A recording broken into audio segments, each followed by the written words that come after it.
Recently, I sat down with the Christian apologist and author Glen Scrivener to debate one very important question. Can we be good without God? And here's how it went. Okay, we've been filling this out. We've been filling this out and had to go at the quotes. I'll read you out the quote and see if you can guess who said this. If you know it, say it along. It'll be like karaoke. Okay? We hold these truths to be self-evident, that all men are created equal and have been endowed by their Creator with certain unalienable rights, that among these are life, liberty, and the pursuit of happiness. Who knows who said that? Jesus. It's all based on him, that's the conclusion, but Take that. Jefferson, we've got Jefferson, Phil J. 10 points in control around 2. Okay. Thomas Jefferson said all of that apart from one word. So this is the Declaration of Independence, 4th of July, 1776, the founding of the American Republic. And in June, Thomas Jefferson sends out a draft to all the prospective signatories, and he wants some of their feedback. And one of the people he sends it to is Benjamin Franklin. And Franklin doesn't make many suggestions, but he does make one momentous suggestion. He crosses out 2 words that Thomas Jefferson originally had in the Declaration of Independence. Originally, the Declaration said, we hold these truths to be sacred and undeniable, that all men are created equal. We hold these truths to be sacred and undeniable, and Benjamin Franklin thought, no, let's not found the Republic on something as contested as religious truth. Let's found the Republic on self-evident reason. And so he crossed out sacred and undeniable, and he just wrote self-evident. And Thomas Jefferson thought that was a great idea, and that's now what is in the Declaration of Independence. Do you see the difference between founding the Republic on sacred and undeniable truths versus founding the Republic on reason? What is self-evident? And you can understand Benjamin Franklin's objection. Perhaps a sacred truth is something that's too contested, really, to found a republic. Perhaps what we need is reason to found our republic. And wouldn't it be nice if human equality was self-evident? Well, then we are off to the races with our American Republic, and away we go. I think one of the problems, though, with Benjamin Franklin suggesting that, is that if there's one thing that's self-evident about human equality, is that it is not self-evident, is it? When you think about it, take any 2 people and judge them by any one metric, and what are you going to discover? You're going to discover that this person is richer than that person, this person is stronger than that person, this person's perhaps a man, this person's perhaps a woman, this person might be high IQ, this person might be low IQ, this person might be a barbarian, this person might be a citizen, right? When you judge any 2 people by any one metric, you're going to discover the differences between those people. Where does their equality lie? If you spoke to an ancient philosopher and you asked an Aristotle, let's say, like, in what sense are 2 people equal? If one is a barbarian and one is a citizen, if one is a slave master and one is a slave, in what sense are they equal? How? How are we even using this idea? I put it to you that the last thing that is self-evident about human beings is our moral equality, and yet we all tend to believe it in this room. I think that's the sort of moral intuition that we all tend to share. It's the sort of thing that if you don't believe in the moral equality of each person, no matter rich or poor, no matter man or woman, no matter strong or weak, if you don't believe in that, you get kicked off Facebook pretty quickly, don't you? It's a blasphemy to not believe in equality, and yet to try and discern this simply scientifically, I think is a fool's errand. Nevertheless, we have the founding of the American Republic on this apparently self-evident truth. And I think you can kind of go with Benjamin Franklin, you can kind of go with Thomas Jefferson if you put all the emphasis on the we. We hold these truths to be self-evident. Billions wouldn't, but we do. Let us found a republic on this kind of morality. But I put it to you that that kind of morality is not self-evident. Not at all, in fact. What do you call a graduate of Canford School? Are they an old Canfordian? Okay. So as one old Canfordian has said, Tom Holland, the historian, not the spider Tom Holland, the cool Tom Holland, the podcaster, Reverses History podcast, he writes in his wonderful book, Dominion, in 2019, he says that all men have been created equal and endowed with an inalienable right to life, liberty, and the pursuit of happiness were not remotely self-evident truths.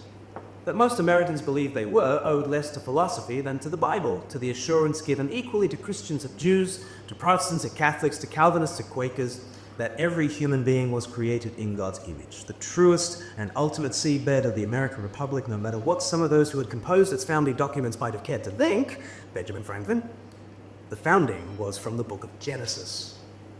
So what Tom Holland is saying there is moral intuitions, perhaps ones that seem so basic to us, so fundamental, are not as self-evident as you might have imagined, and that historically we did not come to these intuitions via reason. And I would go further than Tom Holland, and I would say I don't think you can get to these intuitions purely via reason. In conversation with Tom in 2019, I asked him about kind of secular humanism as a coherent philosophy. I'm often saying, secular, humanist, pick one. Pick one. Because I think the humanist ideals that we have inherited have a distinct genealogy to them, an intellectual genealogy that traces back to Scripture, traces back to the person of Jesus. So we were having that kind of conversation, Tom and I, back in 2019. And I said to him, Tom, what do you say to my humanist friends who believe that even without Jesus Christ, we would have got to human equality, we would have got to the Universal Declaration of Human Rights anyway? And he was very interesting. He said, well, that's a very theological point of view. It is to imagine that human rights are hanging there in the ether, waiting to be discovered. And he said, if you think that human rights are hanging in the ether, waiting to be discovered, that's as theological an idea as believing that the Lord Jesus Christ rose from the dead and is seated at the right hand of the Father. And I think Tom Holland says that because a belief in human rights and a belief in Jesus, they're kind of twins of one another. Because when you think about it, you could not have a stronger, firmer foundation for humanism than God the human. How could you have a more transcendent vision for the human than the fact that our Maker took flesh and has participated in our humanity? And Tom Holland is pointing us to the fact that the Christian story, whether you believe it or not, the Christian story is that God the Son became God our brother, took on our sin on the cross, and rose again to the right hand of the Father, to that place of judgment. Therefore, no wonder we have such an exalted view of the human. No wonder we think in terms of things like crimes against humanity. You ever thought to delve into the coherence, the logical coherence of crimes against humanity? If one human wrongs another human, well, the human is the perpetrator, the human is the victim, and apparently they've committed a crime against humanity that's up here. Humanity is the judge, humanity is the perpetrator, humanity is the victim. This case would get thrown out of court, wouldn't it? Pretty quickly. I don't think many of the ways we think of humanistic morality, and Joe and I will have a conversation about what kind of morality is possible post-Christianity. But I think in terms of humanism, the chief, and I would submit the only true grounding for a proper humanism is actually Jesus Christ, God the human. So where does this leave us for tonight's subject? Can we be good without God? Is that the subject? It's always good to ask that question at the end of your talk, isn't it? Can we be good without God? I guess I'd want to question the question. I think all of us have a God in the sense of all of us have some kind of transcendent ideal. You might think that the transcendent ideal is the universe itself. You might think that laws of nature are ultimate. You might think the Tao is ultimate. You might think Allah is ultimate. You might think fate is ultimate. You might think Jesus is ultimate. I'm in that camp.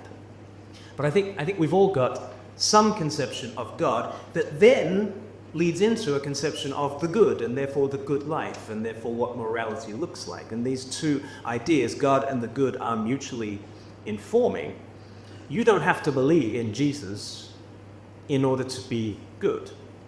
In fact, this weekend you might come across a homeless person and act in a Christian way that so outshines my meager Christian faith. You might take them to KFC and find out all about their life and be a real help and a blessing to that person. You might be Jesus to that person and be an atheist yourself. Of course, you can be a very good person. But the question is, into what metaphysic does your morality fit? And I submit to you that the sort of humanistic morals, the sort of morals in which you take it for granted that all people are equal, that there are such things as human rights, that a society should be judged by the way it treats its weakest members, that there's such a thing as progress, that there's such a thing as human rights. I think if you believe those sorts of things, you're already, whether you know it or not, inhabiting a quite Christian-ish metaphysic. And what I would do as a Christian clergyman at that stage is to ask you just to pull at the threads of those moral beliefs, because I think you would find the kind of God that I believe in at the end of them. I'm sure we can unpack that more in Q&A, but that'll do for now. Thanks so much.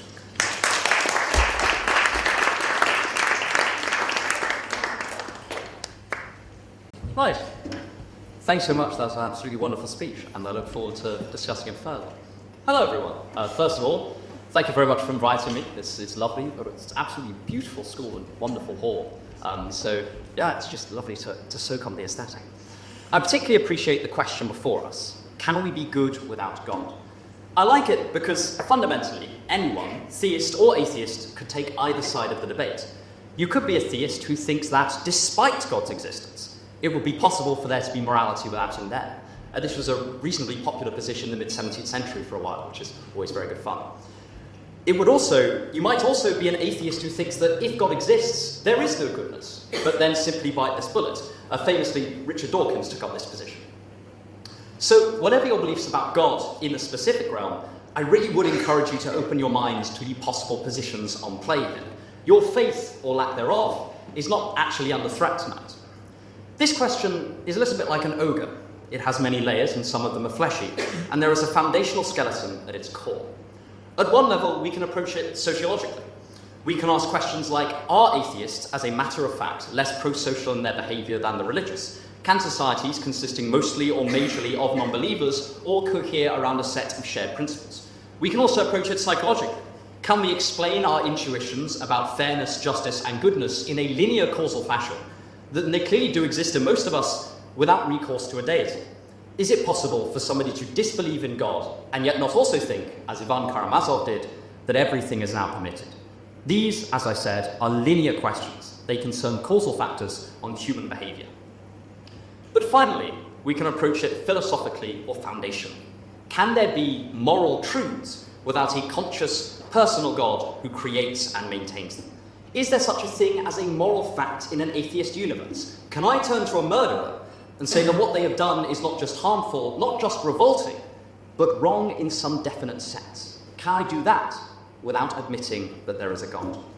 Each of these questions is separate, and each demands its own treatment. You could, for instance, argue that psychologically, moral intuitions are explained by a mixture of natural selection and our evolved ability to override some of our baser instincts with cultural factors, as many anthropologists have observed.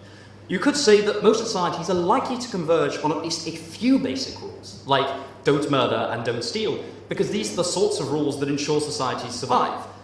Though I hasten to point out, as I'm sure Glen would, that the messy business of universability rears its head here. You could believe all of these causal claims and still think that without a God, there is no such thing as a true moral statement. Without God, there is no way to say that murder is wrong is true. It is partly the interplay between these levels of question that I'm interested in exploring with my wonderful interlocutor. Out of all of these levels, The one that tends to prove the most contentious is the philosophical or foundational one. There is something immensely comforting and neat about being able to say, I know that this is wrong, because the all-powerful, all-knowing, all-good creator of the universe has decreed it wrong. It provides an outside force, separate from any individual human, that can settle moral conflicts. More importantly, it provides a truth maker for moral statements. An action is good if it coheres with the will of God, and it is bad if it does not, and very bad if it actually outright contradicts it. Many theists have claimed that there is no way to ground moral truths without the existence of a deity. Or, to put it simply, the claim is that moral realism implies the existence of God. If moral facts exist, then God necessarily follows from that. From here, there are a number of ways that we could proceed with our discussion, so get ready to explore a few ideas. The most natural way is to provide potential counterexamples. If there are tenable models of moral realism without God, then the conditional is broken. The claim that we cannot have goodness without God is far stronger than the claim that God in fact grounds morality. It amounts to saying that there is no coherent atheistic moral position, or for the more mathematically minded in the audience, no countermodel. Cannot is just a very high bar to jump over. On the face of it, this will present some difficulties, because there are many philosophers throughout history who have not grounded morality in a God, but nonetheless have at least presented as having objective moral truths, or real moral truths, to use a slightly more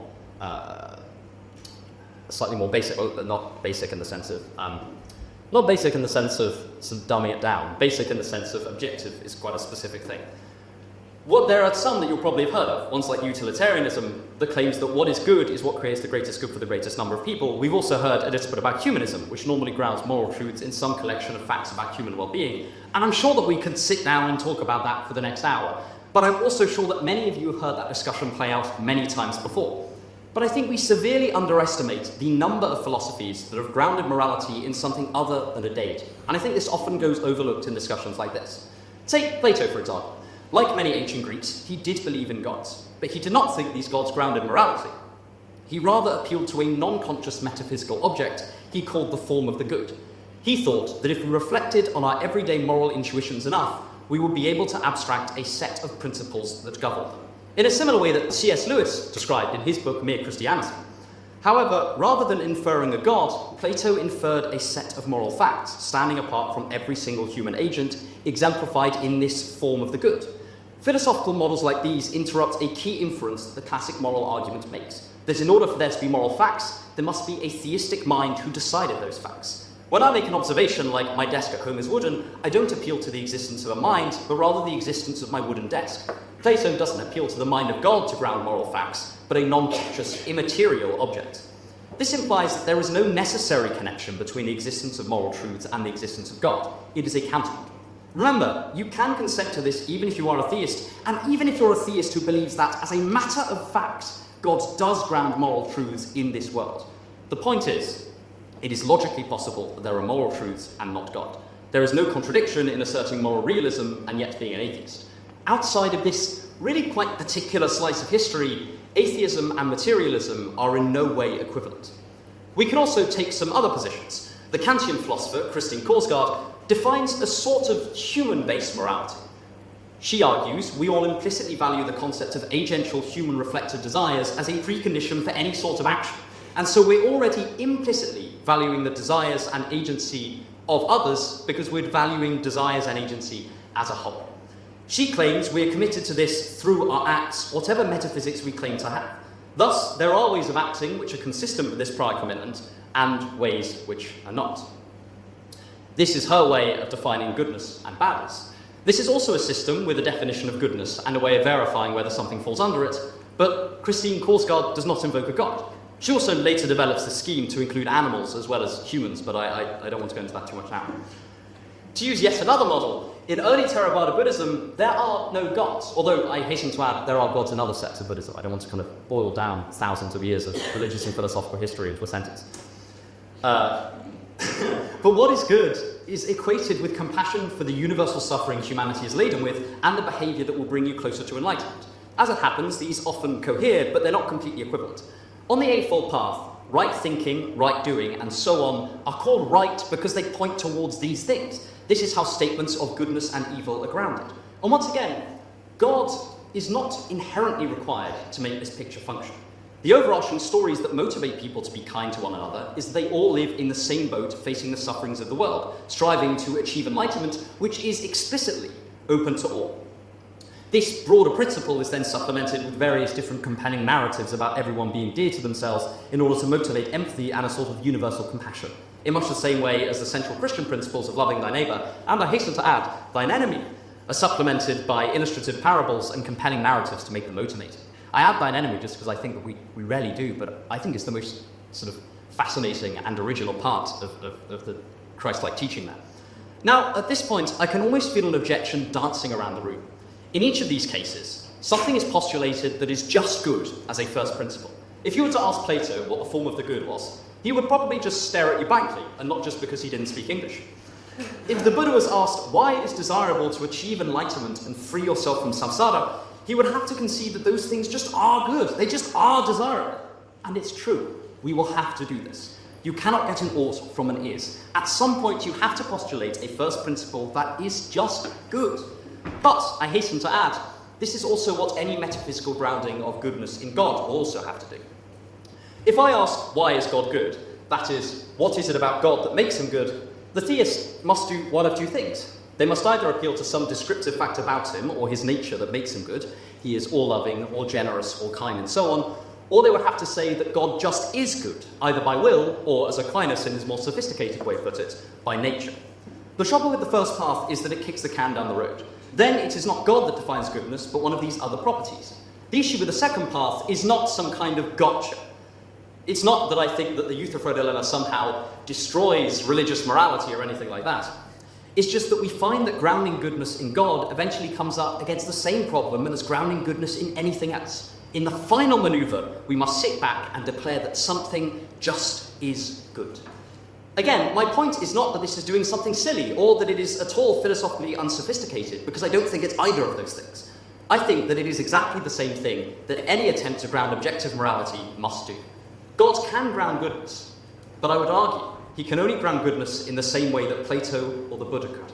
And I look forward to exploring some of the critiques of this argument and also some of the nuances of this in the discussion later. I hope I've demonstrated just a couple of things in this brief opening. The first is whether we can be good without God is a multi-layered question. The second is that goodness without God is not a new idea. We find it in non-theistic morality in some of the earliest recorded philosophies in history. And lastly, that eventually any philosophy has to simply declare something good. To say that we cannot have moral facts without God, we must demonstrate that each and every proposed non-theistic moral system is not just false, but necessarily false. You can think that God is the best way of grounding morality. You can think that he does in fact ground morality in this world. But this is very different to saying he is the only way of grounding morality.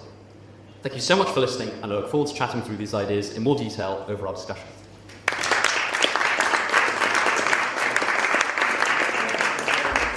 I'm sure you agree with me that those were two really fantastic presentations for you tonight. So what we're here to discuss in this 15-minute discussion is to really press that conversation further. Is God really required to explain morality? So I think that's where we should begin probing a little bit further. And obviously, Glen, you've now had a chance to think through some counter-arguments where there are philosophers who have grounded morality without God. We have utilitarianism. So do you want to explain a bit further, why is that not the same as Christianity explaining where morals come from? Yeah. So let me just affirm that you can be good without God, in the sense that you can perform moral acts in ways that outshine believers in the God that I believe in. But I do think that whatever God you happen to believe in will inform your morality. We happen to live in a culture in which our morality has been formed by a particular God, a God who hung on a cross for his enemies. And I think that is what has granted to us the particular moral intuitions we have. So absolutely we can be moral on any kind of system. And you might just, through game theory, just come up with a kind of a morality. My point would then be, but that doesn't sound like the Universal Declaration of Human Rights at that point. And I think tit for tat is a very good evolutionary strategy.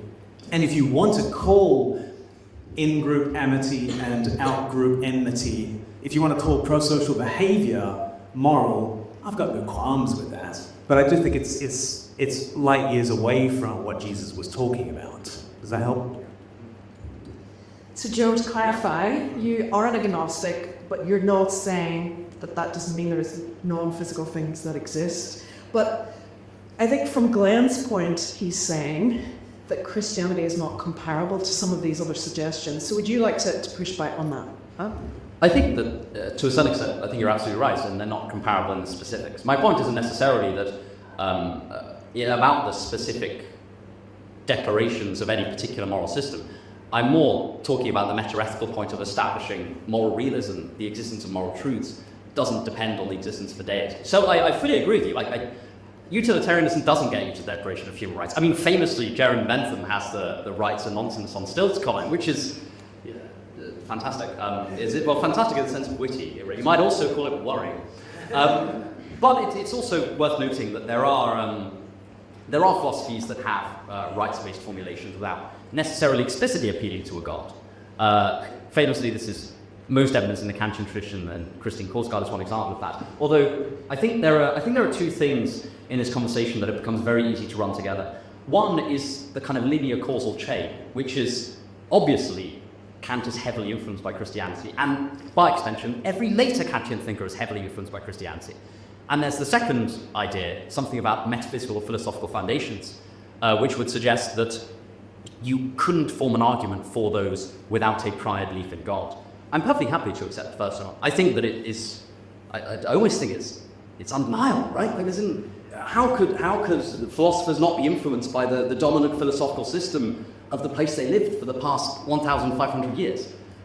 It's the second point that I more want to press on, the idea that the idea that you could not, even in principle, come to these conclusions without a God. I guess that depends on which principles we're talking about. So I think thou shalt not kill. So C.S. Lewis in The Abolition of Man, who's got that appendix where he talks about commonalities between all sorts of worldviews and religions. And I tickle, as I often say, yea and amen.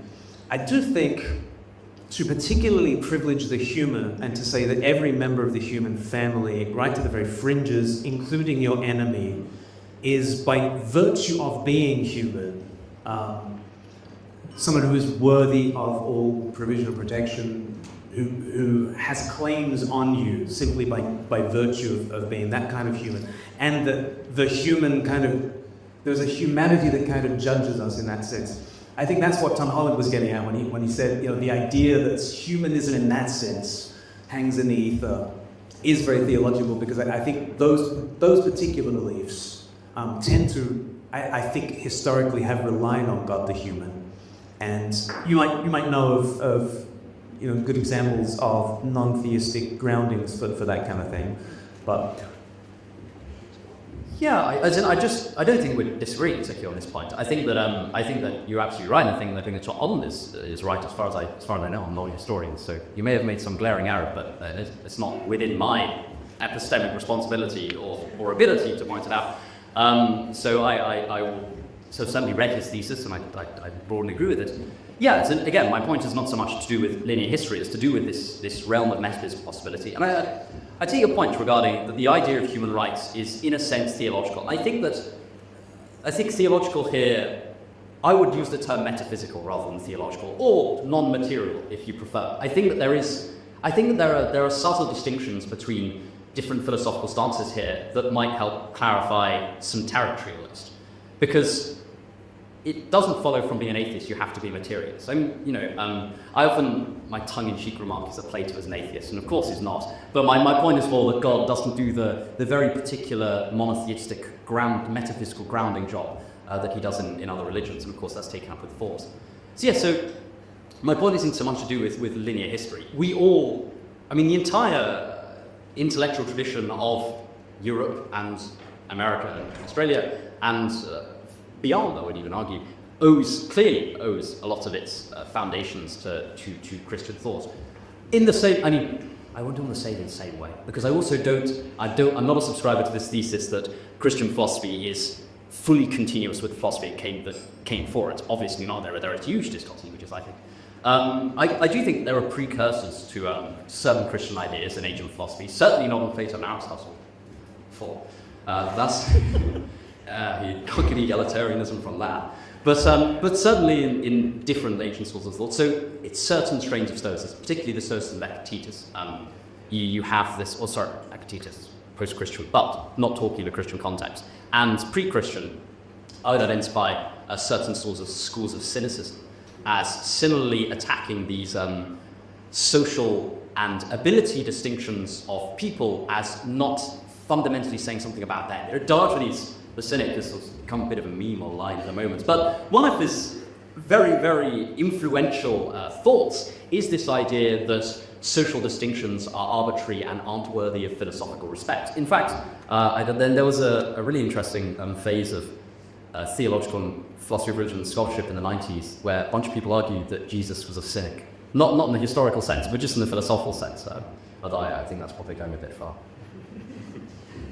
I want to just make sure that this is grounded in where our young people are today. So I think we'd all concede that we can turn to philosophers and worldviews and ideas to ground morality and say, but what is best going to protect the interests of what young people are concerned about? Because these guys want justice, they want minority groups to be protected.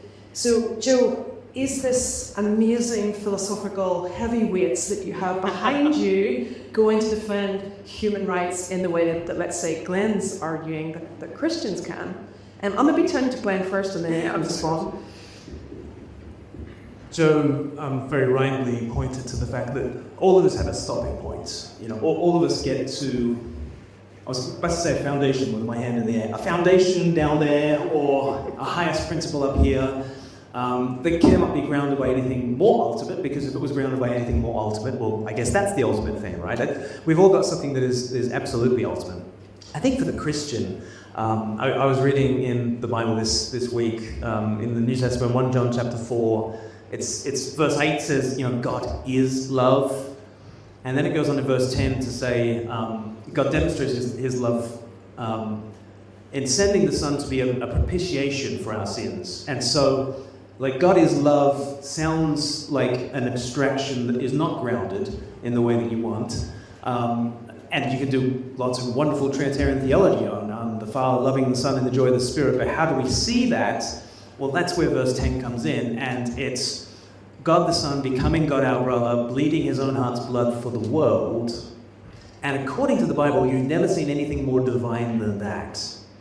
Which, there's the discontinuity with the ancient world, right? The ancient world puts people to death on crosses. God shows up on a cross in order to subvert all our expectations about what glory looks like and what transcendence looks like. What does divinity look like? And the New Testament says it looks like a human sacrifice choking to death, bleeding for his enemies, saying, Father, forgive. Like, whoa, okay. That for me is ultimate. I became Christian age 21, like reading through the Gospels, just looking at him and thinking, he's tops. I can't improve on that. I guess he's ultimate. I guess Jesus is Lord. And as soon as you say Jesus is Lord, it's like bad luck, you're a Christian. It sneaks up on you. It's just, because you look at Christ on the cross and you think that is, interestingly, that is both the definition of God and that is the expression of goodness, all in one. And it is an expression of goodness that values the other, that values the victim, that values the marginalized, that values the lowly. If the world is the survival of the fittest and the sacrifice of the weakest, this is the sacrifice of the fittest, Jesus, for the survival of the weakest, us. So where do you get your valuing, your prizing of the outsider, the vulnerable, the weak? I think you pull at that thread and you come back to a choking man on a cross. That's where I would encourage people to look for their foundations, for I think this intuition that is pointing to something true, to lift up the little guy, to stand up for the weak and the marginalized. That's an intuition that's true, and I think it finds its true foundation in Jesus. So if the love of God is removed, does that mean that people could be targeted or minority groups could be victims? How do you respond to that? Again, I think there are a couple of different ways you could take this. I would agree that I think that the image of Christ dying cross, and for me specifically, him saying, "Forgive them, Father, they don't know what they do," is one of the most compelling and beautiful images I'd ever come across. again, my point is just that I don't think that this is the only image that could ground that. I mean, I'm very interested in exploring this relationship between images and narrative and then later moral principles, because it strikes me that there is a relationship there, but the relationship isn't deductive. So it is logically possible for somebody to look at all of that, and so, as people did, presumably, look at all that. There's, as you've spoken about before, there's the graffiti of Christ on the cross with a donkey's head, a bit of marking going, "God, look at your God, he's been crucified, it's rubbish. What kind of God would be crucified?" And so yes, so it is clearly possible to look at such images and not be compelled by them. And so I think that clearly there's a relationship here between the historical event or an event that's taken place or a narrative and certain ethical conclusions. It's also clearly not a deductive relationship. So how do you think, do you have a sense of what that relationship is? Because I'm not disagreeing that there's one there, right? Because it strikes you that there are conclusions that follow in some way naturally from narratives, in a way that is fundamentally non-deductive. But I think that the non-deductive aspect of it allows for there to be other images that could lead to the same conclusion. So, no, I'm happy to do. So again, the kind of Theravada Buddhist narrative that you might want to use is this image of all of us suffering in this kind of cycle of reincarnation and birth, and also just the dissatisfactoriness of life. And that's one of the many pillars upon which Buddha rests his idea of, or Siddhartha Gautama rests his idea of universal compassion. And again, this is only one strand of Buddhism, so I tastefully point out. But again, my point is that if there's a non-deductive relationship, it's not the only way to ground it. I do agree that if you were to pull on the historical thread of Britain and our moral foundations, we would end up with Christianity and not Theravada Buddhism. I suppose I'm more saying that there are alternative schemes that can lead you to the same conclusion, ethically, I suppose, in this natural follow-through way that I do think is fundamentally non-deductive. But I really do want to ask you about that, partly because I think it's very obvious that there is something like naturally follows from a story. But I'm an or a recovering logician, I should say. And I can clearly see that it's not deductive. It's not really inductive either. It's pretty adductive. There is some sort of link between narrative and certain ethical conclusions or certain rules of conduct, and I can't quite see what it is. And I think you probably thought about this more than I, so I'd be really interested to get your thoughts. So the great Christmas reading, John chapter 1, in the beginning was the Word, the Logos. It's kind of in the same ballpark etymologically as logic, but certainly pre the first Christmas, there are a whole bunch of Jews very much influenced by Plato, very much influenced by his idea of the Logos. And all reality is rational. Logos is to do with rationality, or word, and that kind of thing. And scripture just, John chapter 1 begins with, in the beginning was this Logos, who's actually a person. In the beginning was the Word. The Word was with God, and the Word was God. He was with God in the beginning. Through him all things were made. Without him nothing was made that has been made. In him was life, and that life was the light of all mankind. The light shines in the darkness, and the darkness has not understood it. And then it goes down to verse 14. The Word, the Logos, became flesh and dwelt among us. We have seen his glory, the glory of the one and only, has come from the Father, full of grace and truth. So there is logic with flesh on. And there is a story that is, at the end of the day, what has upended the world. And certainly many theologians have reflected upon what it means for the Logos to be with God and to be God. And my goodness, there's all sorts of logical entailments of that. And the doctrine of the Trinity is a very intricate kind of doctrine. And lots of careful thought about what is a person. And personhood comes out of that theological reflection. And I would say that the language of human rights develops out of that particular logical conception. But I think you're right, it's the story of God descending to the deepest depths and raising to the highest heights. There are definitely reflections of that everywhere in the world. That same reading, John chapter 1, says, the true light that enlightens everyone was coming into the world. So speaking about Jesus coming into the world, is there enlightenment in Buddhism? Like, there's literally scripture telling you there is enlightenment in Buddhism. But the true light that enlightens the world was coming in. The true light that enlightens the world was coming into the world. And I think what I would say to a Buddhist would be, I love that story of entering into suffering out of love and finding compassion at the far end of that.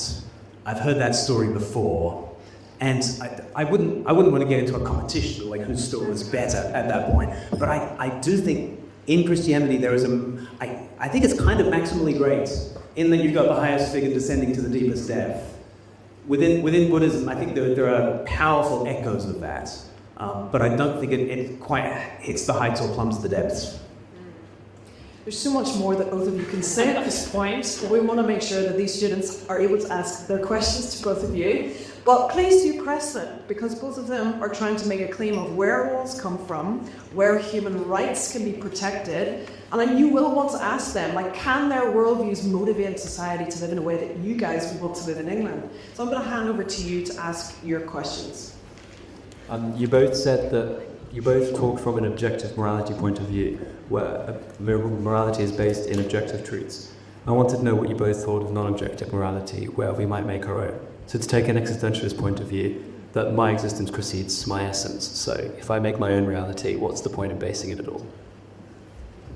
I suppose one thing I would want to say is that there is quite a gulf between subjective and objective morality. For instance, the idea of intersubjective morality is not unheard of. This idea that somebody arguing for intersubjective morality, to sort of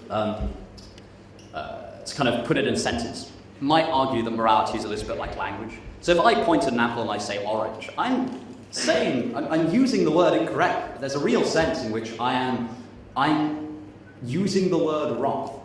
And somebody who was arguing for some kind of intersubjective form of morality might say that that morals are a bit like that. They're maintained by groups and or humanity as a whole. Christine Korsgaard has, to a certain extent, an subjective view on morality, in that she thinks that it stems from humans recognizing their own rationality and agency, and then inherently valuing that and acting, and then they are just ipso facto committed to the value of rational, agential actions and decisions and desires, and so on and so forth. Her view evolves over time, and I'm absolutely butchering it here, but you get the picture. So that'd be one way of kind of cutting middle ground. Regarding subjective morality, look, I mean, maybe this is just very old-fashioned. I think that there are problems with saying, with at least self-consciously having a subjective morality. I think there are two questions here that I think would be quickly run together. The first is whether you have a morality that from a third-person perspective is subjective, but nonetheless you view it as worth enough to compel other people to abide by it at least a little bit. And the second is whether you can get by with a morality that you yourself know is subjective. I'm more skeptical on the second point than I am on the first. I sort of, and I'm sure I'm just missing some great chunk of literature that I haven't read, but I do think that there are real potential issues with saying, oh yeah, I think this is wrong, but I'm going to treat this as if it's just my opinion. Like, even if you think it is just your opinion, I think that part of what distinguishes morality from taste is that it's something that you don't mind getting other people to do as well. So I'm very, very partial to ketchup on toast. Yeah, exactly. So you're shaking your head. Clearly, the idea repulses you, and why wouldn't it? My point is that is very different from if I think that murder is wrong and you think that murder is right. I have no desire to enforce my quite puerile eating habits on you. But if you thought that murder was right, I would, in some sense, be motivated to either change your mind or stop you from acting on that morality. I think that might be one of the potential issues for self-consciously constructed subjective morals. I'm not saying that people can't, in practice, live by whatever values that they want, just as a matter of descriptive fact. Clearly, people can have radically alternative moral systems to one another. In a sense, they just live by those values. But I think that self-consciously treating your morals as something that really only governs you is, I think, going to cause difficulties in having that moral system do everything that you want it to do. Again, but you might say, well, okay, yeah, from a third-person perspective, I recognize that my morality is subjective, but when I step inside the first-person perspective, I'm treating it as if it's subjective. And that's a coherent position. But again, I just wanted to pull a few of those threads there, because I think that the landscape might be a little bit more complicated. So I hope that made any sense at all. I'm so sorry.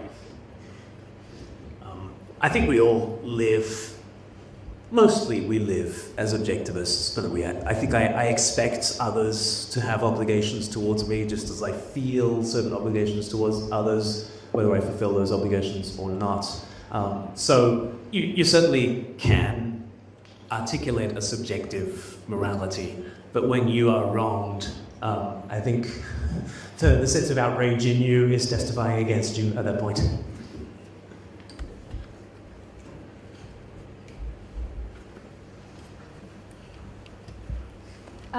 This is a question for you, specifically Glen, just because I'm particularly drawn to the argument for evolution being the kind of answer to a lot of our moral questions. You know, we ask, actually, why do I feel like, I don't know, adultery is wrong, or why do...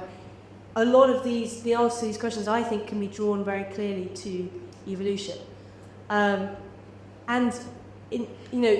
question, I think, is, do you think that it's possible to draw enough links so that at some stage we get to a point where, I mean, do you believe that it's only God who founds this, or is it God who fills out the answers to these questions? So is it God who founds evolution, who founds our moral truths, or is there in some way evolution is not kind of sufficient? I guess that's the question. So might there be a goodness that is God-given to which evolution is tending? Yeah. It's not impossible, is it? But I think on the question of the survival of the fittest, and the question of an ethic that's derived from the cross, I think we've got something that's looking quite different at that stage. And in particular, the treatment of the weak, which is so vital within the teaching of Jesus and of Christianity, and seems to be... now, there is all sorts of argument for pro-social behaviour within the Darwinian framework, sure, but I don't think you get from simply pro-social behaviour and in-group amity to a privileging of the weak and a lifting them up and an ensuring that they survive to reproduce, to put it bluntly. So I think at that point that sounds quite un-Christian. And interestingly, a lot of the Christian rejection or reaction against Darwin in the 19th century was on moral grounds. It was, well, you're going to get scientific racism out of this, aren't you? And sure enough, for the next century, there was a heck of a lot of scientific racism, and there were human zoos, and there were, all sorts of tribes people kind of shipped over and put into zoos so that people could look at them, and here is the missing link, and that kind of thing. And I think a lot of the Christian worry about Darwin was actually a moral worry about Darwin. And I think at certain level, you can answer some of those qualms and objections. I don't think you can answer all of them, especially about the weak. And I do think an ethic of the cross and an ethic of survival of the fittest is at odds at a quite fundamental level.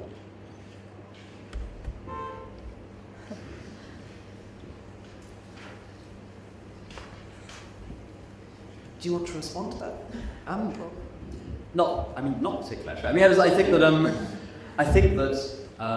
I think that there again. I think this touches on that linear causation versus sort of grounding distinction that I've sort of been pulling upon a couple of times in the discussion. I think you're probably right in the sense. Like I said, I think that it doesn't strike me as particularly problematic that we would eventually get kind of a causal story of how human evolution, coupled with things like potentially group selection and thing, this idea that you can, the human, the tools that eventually that made us empathize and find our own children cute can be expanded outwards, and then also the kind of development of culture and stuff. I think that the causal story of how we got to our current moral system is fine. I think that or certain philosophers, I think, definitely would raise potential worries about transforming the simple description of Darwinism as a means by a means to causally explain why we have certain moral intuitions, like adultery is wrong or something like that. I think that a lot of people would have an issue with then the further inference that means that those rules should, or those intuitions are true or should continue to be upheld. It's not that I think that Darwinism is incompatible with a story. Obviously, I don't think it's incompatible with a story that would make those, that would ground those in something moral realist or moral realist adjacent. I just think there would have to be a story on top of that. Yeah. I think that's just the kind of Isolde gap, I suppose. When you say this, sorry, when you say the story, no, it's okay. I mean, when you say the story on top of that, do you mean some kind of explanation as to how this, like, direction of goodness comes about? Is that what you're saying? What do you mean by this? Oh, sorry, I mean kind of a truth maker for statements like murder is wrong. Like, when I ask you, okay, why is that, how do you know that that table has got a white cloth on it or something like that? What, in virtue of what is that statement true? You can point to it and you can say, okay, it's true because of this stuff. Because of certain facts about sense perception, you can touch it. That's kind of, but that's not necessarily a linear causal story. It's a story about how that fact is grounded upon other facts. What makes that true? And I think, oh, sorry. Yeah, so you're like taking a step back, going, how is this all here in the first place? Well, not so much like how is it all here, but in virtue of what is a given statement true or false. If that makes sense. I don't know if that's. I don't know if I'm expressing myself particularly. Thank you, Howard. I think there was a guy in behind you. The question first.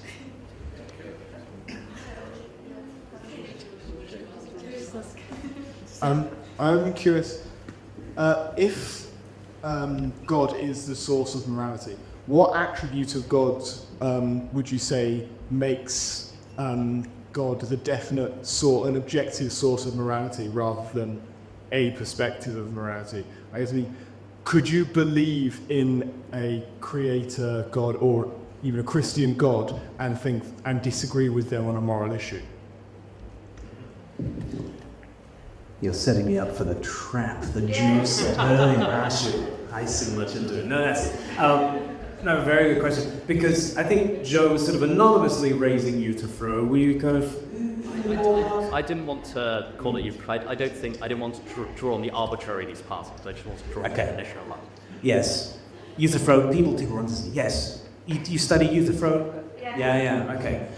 So, is the pious loved by the gods because it is pious? Or is it called pious because the gods love it? Is there some virtue that stands above God that makes him moral? Or is it just that God says it must be good? Which sounds pretty arbitrary at that point. So the Euthyphro dilemma kind of comes up in Socrates' last dialogue, Plato's last dialogue.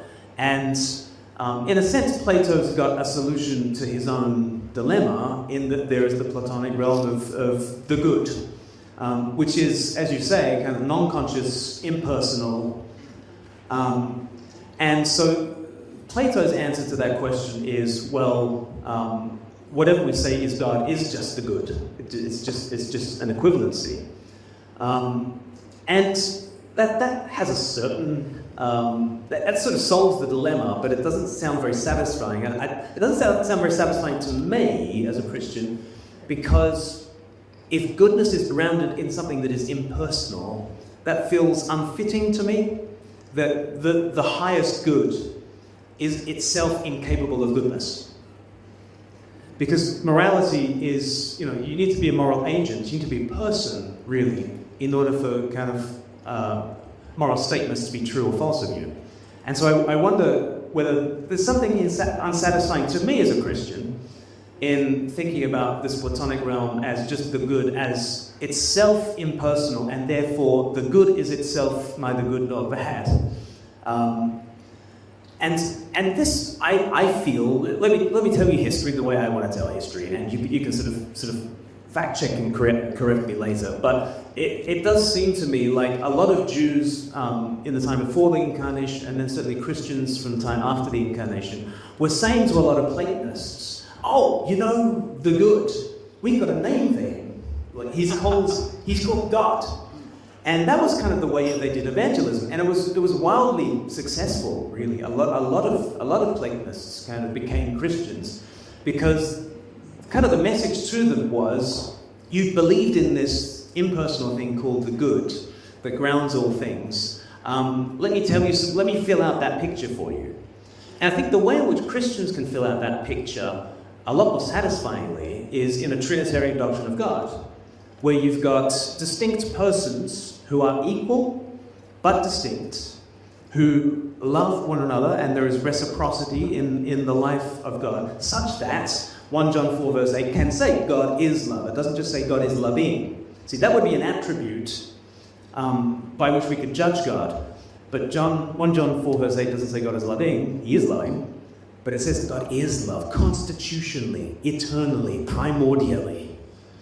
The Father has been loving the Son in the joy of the Spirit. And because there's been this life of distinction and unity and mutual deference, they kind of, according to Scripture and according to the Christian tradition, there is a life of liberty, equality, and fraternity from before the world began. There is a moral life that predated and produced the world. Not just an impersonal kind of form of the good, but actual interpersonal love. So I would say the good life is love, because as 1 John 4 goes on to say, God is love. Those who live in love live in God, and God lives in them. So I would say love is the greatest commandment. It's the greatest commandment from Jesus because it is this ultimate ontological truth about ultimate reality, that God is love. Therefore, to go with love is to go with the grain of the universe. Any final questions? I know you want to say so first to that. I just wanted to take in a couple of more questions.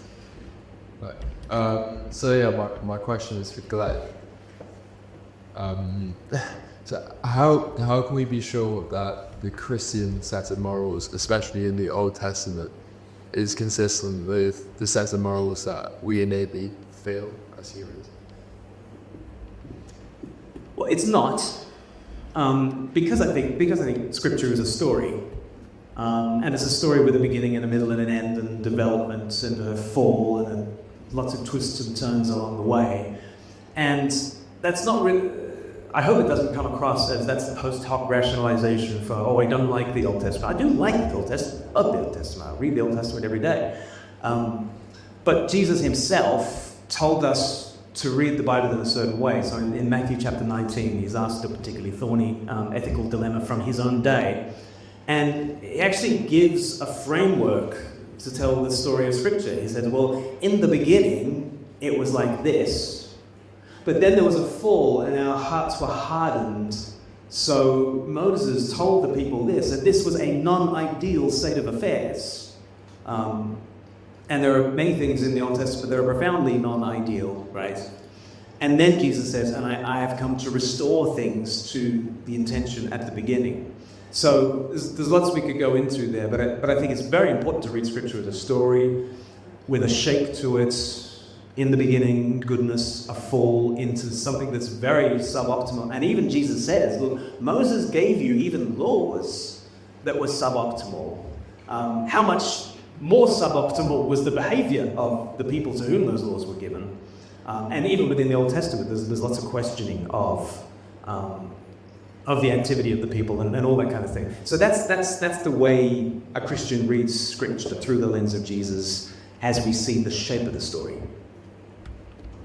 I think this is a really key question, because obviously you're articulating that Christianity is the best, goodest, bestest thing to really love in the world, but then you might want to respond to how does a secular person hear what he's just said? In terms of the kind of reading Scripture as a story? Is Christianity the good for human rights, equality? Is it what we want in society? Well, I mean, obviously there are elements of Christian teachings that tend to jibe against, or tend to rub up against a lot of like old moral intuitions, particularly around sort of aspects of sexual ethics, but I don't know. Maybe it's just because I'm more focused on the meta-ethical point. It's sort of But in some ways, this is just where you get two people at loggerheads, right? Because if one person is taking a kind of an intuitionist foundation for their ethics, another person's taking a scriptural foundation, there's disagreements. I'm not really sure what either of them can appeal to resolve that. It's just that they have different first principles. To go back to what I said in my talk, they have begun by asserting different things as, by definition, good. And so it's a practical problem, and it might cause disagreement. It strikes me that it's not necessarily. I even go so far as to say I'm not even sure it's a disagreement that can be resolved in principle. If I think that something is by definition good and somebody else thinks that something is by definition not good, then I'm not entirely sure what to do there. As in most situations, what we do is say, well, we're talking past one another. And the reason that that's less satisfying in morality is because morality translates into action, and we all have to live in the same world of action. So to a certain extent, I think that at that point, you're kind of then in the realm of pragmatics, or you're in the realm of attempting to appeal to one another's sense of moral intuition. So I sort of don't. I'm not necessarily sure that there is a neat logical resolution to just a genuine conflict of moral intuitions then. At least that both could agree on. Sorry. But many of these guys want to ground it in something today because they're talking human rights. So do you guys want to press that further? Anybody that hasn't asked a question? Or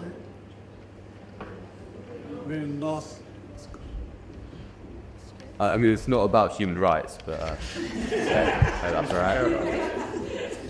right. My question is building on, it's from Elliot's question actually, it's for Joe. You said that the problem, you can't have a moral system which is governed by our minds and our desires regarding the subjective reality, is why. Oh. Sorry, I didn't mean you can't have a moral system as in that has some reference to subjective desires or anything like that. I mean, plenty of moral systems have reference to subjective desires. And what I'm suggesting is that, at the very least, it's not, and I'm not suggesting this is a problem that is unsolvable. I'm just suggesting that it presents a kind of, on the face of it, initial difficulty for somebody viewing their own morality as simply governing them. Is that the scope of our moral statements tend not to just include us. So when I say murder is wrong, practically I tend not to just mean that murder is wrong for me, I tend to also mean that it's wrong for other people. As in, even if I'm not saying that explicitly, that is often how my morals translate into pragmatic action. And I'm not suggesting that this is necessarily an issue for a descriptive picture of the world. I'm suggesting that if you're viewing your own morality as simply something that only governs you, then there is a sense in which you lose the ability to do a lot of things based on that morals. And you might be fine about that. Like, I'm not suggesting you can bite that bullet, or you can try and reconcile the two. You could say something like, sure, the foundations for my morality only govern me, but nonetheless, I'm only endorsing my own actions. I think that I don't think that murder is wrong, but I think that it is right for me to stop murder. Like, I don't think murder is wrong universally, but I'm governing myself, and by my own values, I'm going to stop murder. And whether that is satisfying to you will sort of be a matter of philosophical intuition and predisposition. I was also suggesting that there are initial difficulties with self-consciously saying my morality only governs me, and not necessarily saying that those are insoluble, they're just there. do we have time for them just to land a statement? Or Yeah. Final statements. England, 100 years' time.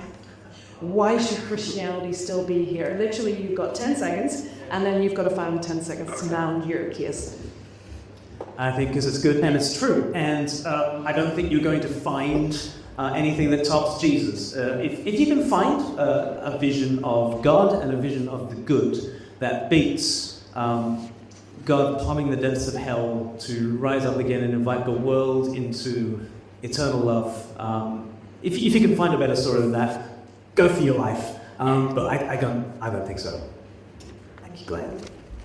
I just wanted to suggest that there are perhaps more philosophies and more meta-ethical positions and more ways of grounding morality than we might have initially thought of, and that these are worth exploring and investigating, and I will let you come to your own conclusions about.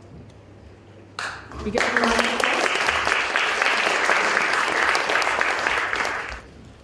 Please can everyone join me in thanking our amazing speakers.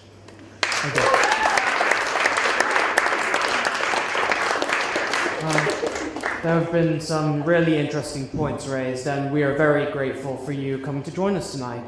We would also like to give a massive thank you to the catering staff for another amazing meal, and really going out of their way to make this dinner special for all of us.